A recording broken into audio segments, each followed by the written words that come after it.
Hey guys, I know it's been a long time. I was at a standstill in my future project for quite a while. Didn't see the need in making a video for something that was at a standstill. But I've made a few changes to the 75, and I am asking a few opinions here because I'm having somewhat of an algae outbreak.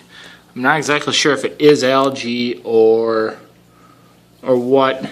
From what I'm reading, I think it's a sort of a phosphate problem. You can see right here in the driftwood how dark and almost red it is. The Anubias leaves, you know, obviously, whoops, there's a new leaf, there's a new leaf, old leaf, bunch of old leaves. But if you see the really dark brown on them, and it doesn't wipe off like if it were a diatom bloom or anything. It's kind of hard. It's on the overflow. I mean, I can scrub that off, and by the end of the week it's starting to come back. I didn't do it last night when I did the water change. I did the glass and everything, but I got a bunch of new Anubias from the fish store up in Madison. They are moving and they're having a big sale, so Paul was nice and gave me one heck of a deal. Get this chunk here. This doesn't look as big, but it is pretty huge. I can literally split that piece there into 4 chunks. And then the one down here that got kind of pinched into the rocks there. What I wanted to do was kind of have that start to grow and fill in that section, give it a little more privacy to any fish swimming back there. The rams love to be back there. I bought some Liliopsis bracillus or brasiliensis. It's basically a micro sword, and I tried to plant individual chunks everywhere. They're getting that brown everywhere. And as you can see up in the overflow, they float out. They really don't take hold all that well. I can't figure out why. You can see the rocks are just covered in that stuff. But I'm wondering if anybody knows what's going on with it. I got another large ruffle sword 2 weeks ago with the Anubias. And also, I love this plant. I love all the crenum plants in the crenum family. I got 2 crenum calamastratum. Now I have crenum natans. I just love how they look. Yeah, here the Madagascar lace pretty much died off, both of them. There's a little one right there that's a separate bulb. There's another one. And they pretty much, I don't want to say they even went dormant. They just lost their leaves and started over. But you can see it's getting, I mean, they're getting all that brown on them too. The red Nasea, I mean, it's still surviving. It's not thriving, but it's living. I can't figure out what in the world it is. I talked to a few people. A couple of them said just to maybe look at getting a GFO reactor, just like you would do in a saltwater tank, to get rid of the phosphate problem. One of the problems is, though, is plants need phosphate. They need nitrates and phosphates. But I'm thinking I have an abundance of it. I've got my feeding in check. I don't overfeed, so I don't think it's that.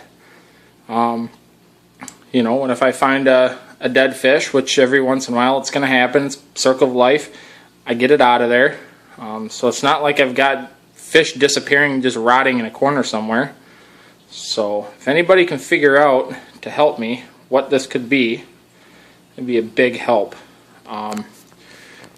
Another update down in the sump area. Last time I showed, I'm on the bottle. I've got CO2 rolling. Drop checker. I do have that turned up. It looks like it's going pretty quick, but one of the guys at the fish store told me if you're running a sump, obviously this is going to aerate a lot, and you can tell. I mean, it's aerating the water, so you have to offset that by running higher CO2. And it seems to be doing okay. It's not not a lot of pearls other than, you know, the Nubius will and that ruffle sword, but I did get a Max Mix CO2 reactor. I'm running it with a Marine Land pump, Maxi Jet. I think that's a 1200. And that seems to do a really good job. I have no micro bubbles in that tank. It is kind of dirty. The hose and everything needs to be cleaned out. I'll have to go through and do that.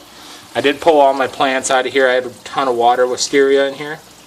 I pulled all them out. They were growing like crazy and getting all knotted together and choking each other out and everything. Plus, with the CO2 starting an hour before, let me put this back. Starting an hour before the lights come on, I wanted to make sure all the CO2 was for the actual plants in the tank and not that water wisteria. And then also, what I've done is I went to greenleafaquariums.com and I started a new dosing regimen. So I started doing the PPS Pro. So you do dry ferts. It's not the EI method. One thing I was worried about with the dosing is I did not want to overdose every day and then have to do huge water changes. I wanted to do everything as kind of as easy as possible. And that way, if I ever go anywhere on vacation, I can get someone to do take care of the fish for me, and they don't have to really do a lot of guessing or do water changes and stuff. They should be able to just top off. So I mean, you've got your Plantex. That goes right there. I mean, you're mixing that, and then I just put a little Sharpie line up to where I fill it every day, every morning before I go to work. I dose, and then you've got your magnesium sulfate, potassium sulfate. So I can get the zoom in there for you. Potassium nitrate, and monopotassium phosphate. And all four of those get mixed in that one. Again, you do the same exact amount as the other. So you're doing micros and macro fertilizer every day, same amount. I mean, you can't really screw it up unless you forget, but I'm pretty happy with it so far. It's easy to remember. I don't have to worry about like if you've got your other C-Chem products, do I dose this today? Do I dose it tomorrow? I don't know, you know. So it's easier to remember. Everything is all kind of planned out for you. You know exactly what you need to do. And that's going pretty good. The other part of my issue up here is that I'm wondering if that has something to do with the phosphate. I did measure everything out. I bought myself a small scale. And so it's cheap enough. I think it was about 20 bucks. And it measures everything pretty nice. I went right on their website and did everything right to the gram. But I wonder if maybe I should cut back on the sulfate, or phosphate I mean, sorry. And maybe be able to help myself out. So there's that. And then for my next project, here is the Fluval Ebi, or EBI, whatever you want to call it. I did frost the back of the glass, but if you can see up in here, there's a lighter spot. It's because I had to scrape some of it off, put a couple pieces of tape on there the size of the suction cup for my glassware. I bought lily pipes, and I had to do that because the suction cups obviously won't stick to the back when you frost it. I just bought a Krylon spray frosting, almost like if you'd spray the back of it black or blue or whatever color you wanted to do. It's a spray frosting. It turned out really nice, but then I had to scrape some off, and then just trying to blend it didn't work too well. I may scrape everything off and start over. But so here's my my scape that I'm going to go with. It's an iwagumi, obviously. This is petrified wood, and I angled it. You know, you can kind of see up into the corner. And I'm going to do, I'm thinking 3 species of plant. So down the front, maybe pearlweed. Middle, I'm a little undecided. And the back is, see if I can get this right, Altertharina reinecke, or scarlet temple plant. I'm buying these from Fired Up Aquatics, firedupaquatics.net. Mr. Mom tanks, J-Flesh tanks, basically is kind of where I've heard of them. All the reviews I've heard online, people are very satisfied. I've talked to him.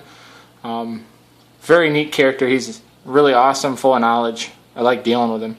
So that's what I'm going to end up doing. I did put some LEDs in the very back, kind of as an effect. Before the lights turn on, the LEDs will turn on and just kind of add a little backlighting. Not a lot, just a little subtle lighting. As far as my stand goes, my sister's boyfriend is an engineer and built me a angle iron stand that will hold probably a full-size heavy-duty pickup, but in this case it's only going to hold 8 gallons of water and some rocks, a couple shrimp. But he went overkill on it, which was good.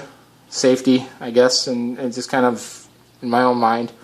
And then I took it down to a local construction place. They just threw on some oak, like an oak face, and then the sides as well. And I stained them ebony, so you can still see the grain, but it's black. I kind of like that look. And then it kind of keeps everything inside. There's a shelf. My power supply and everything's down there. All the wires will run out the back. So I really like it. Just something small, set in the corner. That's what it's going to look like. And I will start with some easy shrimp and probably work my way up. I really want to do crystal reds, but I don't know. I'll look into something else too. The really shrimp are kind of nice. The orange-eyed blue tigers are nice. So I'm past the 12-minute mark. I tried to make this a short video. That wasn't going to happen from the get-go. But thanks everybody for watching. Let me know what you guys think in the comments if you can figure out what all this might be from. I've taken the rocks out and scrubbed them, and it comes right back. So let me know what you guys think, and give me some help here, and I'll get you another update. Catch you guys later.